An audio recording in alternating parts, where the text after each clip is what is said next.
Notre très cher Macron veut sa guerre et il l'aura. Un certain chanteur chantait l'Amérique je la veux, l'Amérique je l'aurai, ou un truc comme ça. Je sais plus ce que c'était. Attends, c'était quoi Attends, on va chercher. Chanson Amérique.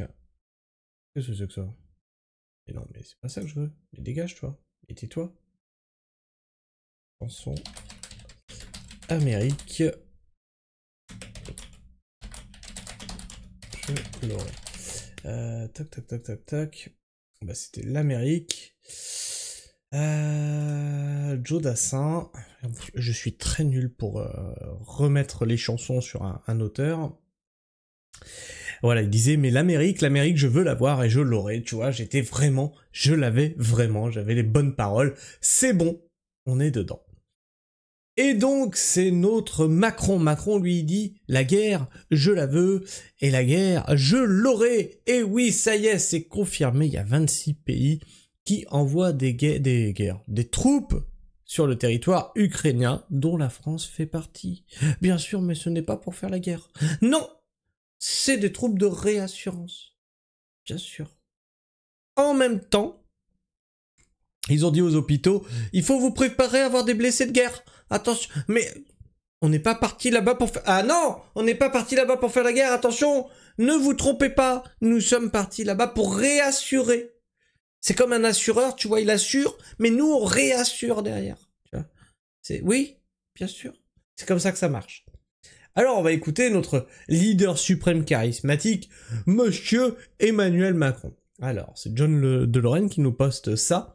Alerte info. Macron confirme que 26 pays ont confirmé leur volonté de mettre des troupes sur le terrain ukrainien pour dissuader la Russie de nouvelles agressions. Et s'il voulait,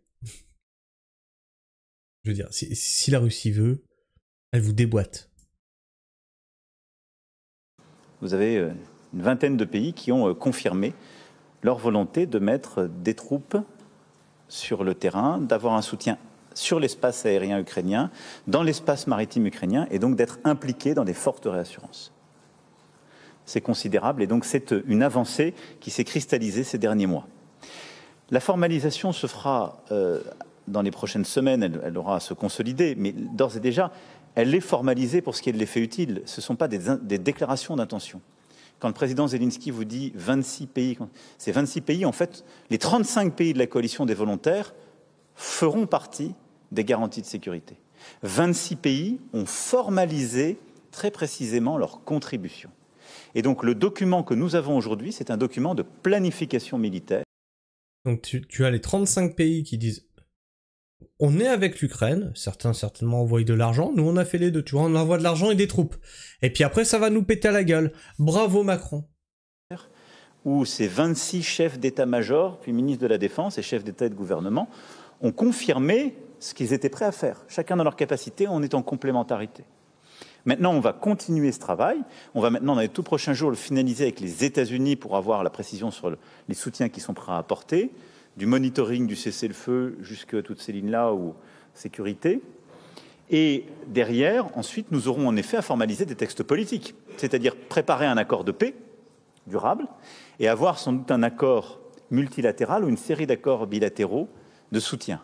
Je vous rappelle que nous avions, il y a plusieurs mois, signé déjà des accords bilatéraux à plusieurs en marge d'un sommet de l'OTAN, indiquant nos engagements. Donc il y a déjà eu des engagements de solidarité et de soutien.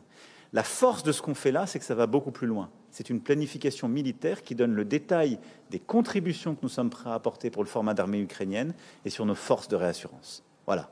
Donc c'est déjà une formalisation opérationnelle. Maintenant, on va travailler sur la formalisation juridique et politique qui va s'articuler avec un traité de paix durable. Alors, petit rappel, ça tombe au moment où les Ukrainiens n'avaient plus de jeunesse, n'avaient plus d'hommes à envoyer au front. C'est bizarre ça quand même. Ça tombe super bien. On leur envoie nos enfants. Oh, c'est trop bien. Ils vont siphonner toutes les forces vives de tous les pays européens dans leur guerre de fous furieux. Et ce que je voulais vous dire, c'est attirer votre attention sur ce qu'il y avait dans la marge. Le camp de la paix est à Washington, à Kiev et dans toutes les capitales européennes. Mais le second point. Si la Russie continue de refuser la discussion de paix, alors nous prendrons des sanctions en lien avec les États-Unis d'Amérique. On envoie des troupes en Ukraine.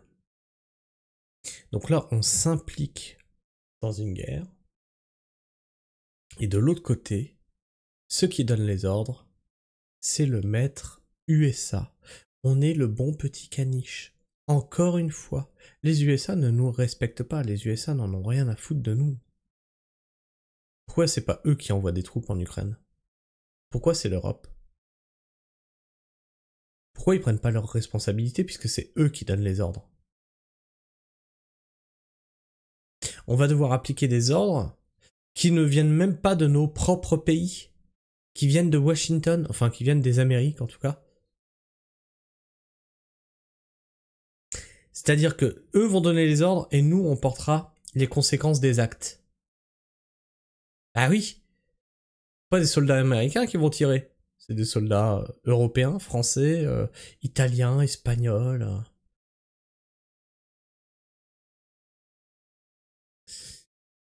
Enfin, le troisième point, la Russie a perdu plus d'1 million de soldats pour conquérir seulement 1% du territoire ukrainien. Et là, c'est une déclaration fallacieuse puisqu'ils ne voulaient pas annexer l'Ukraine. Je rappelle que ceux qui sont les agresseurs sont les Ukrainiens qui ont bombardé le Donbass et les russophones, pardon. Quand la Russie a attaqué, c'était rapport à cette agression-là et qu'elle voulait sécuriser le Donbass. Et il n'a jamais été question d'annexer la Russie, l'Ukraine. Oula, j'ai du mal ce soir. Et ils se satisfont de ça. Ils font regardez, la grande Russie n'a pris que 1%. Mais arrêtez de provoquer parce que vous allez vous prendre une baffe dans la gueule, mais monumentale. Dis-nous combien de soldats ukrainiens sont morts.